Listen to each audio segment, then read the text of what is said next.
You ask Tiger to solve. This deals with linear equations with one unknown. The final result is a equals 5. Let's solve it step by step.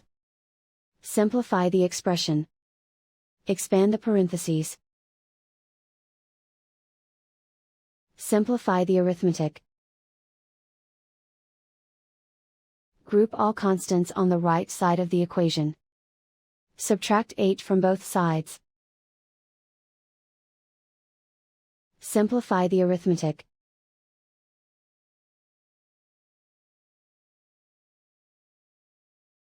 Isolate the a. Divide both sides by 2. Simplify the fraction. Find the greatest common factor of the numerator and denominator. Factor out and cancel the greatest common factor. And so the final result is a equals 5.